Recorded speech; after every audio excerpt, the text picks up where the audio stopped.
Kaya na raw makipagsabayan ng Philippine Coast Guard para sa mga malalaking pagsasanay sa labas ng bansa. Ayon mismo kay Commander Admiral Ronnie Hilgavan.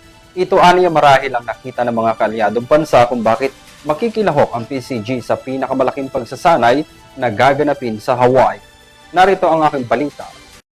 Sa kauna-unahang pagkakataon, makikilahok ang Pilipinas sa isa sa pinakamalaking pagsasanay na gaganapin sa Hawaii sa ilalim ng Rim of the Pacific Exercise 2026 o RIMPAC.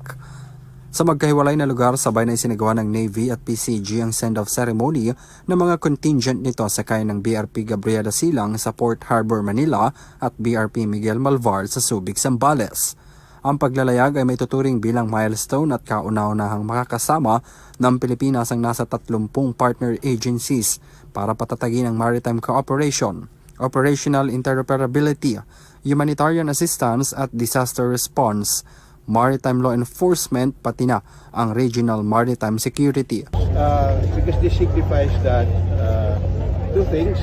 The security of the Indo-Pacific is more comprehensive than that. The Coast Guard is also one of the key players in securing that rules-based approach. And second, it also signifies that the Philippine Coast Guard has arrived. Ayon kay PCG Commandant Admiral Ronnie Hilgavan, modernized na ang PCG at kaya na makipagsabayan sa mga ganitong pagsasanay sa pamamagitan na rin ng suporta ng pamahalaan.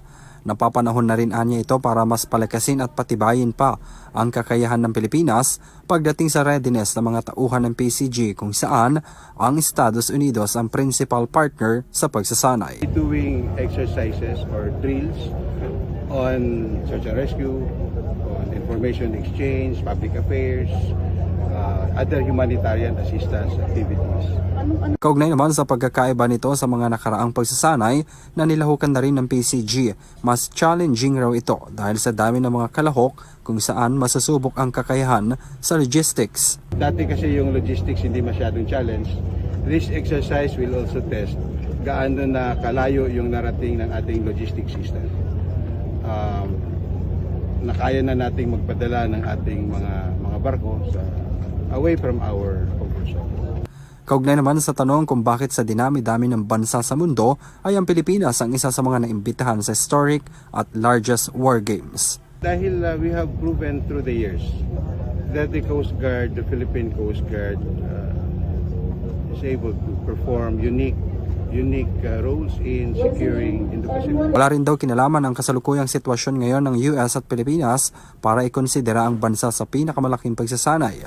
Muli ring binigyang diin ng PCG ang mandato nito para pangalagahan ang maritime domain ng Pilipinas habang pinalalakas ang international partnerships at itataguyod ang collective maritime security efforts. Para sa EuroTV News, ako si Henry V. Nicolas, sumasaludo sa bawat Pilipino.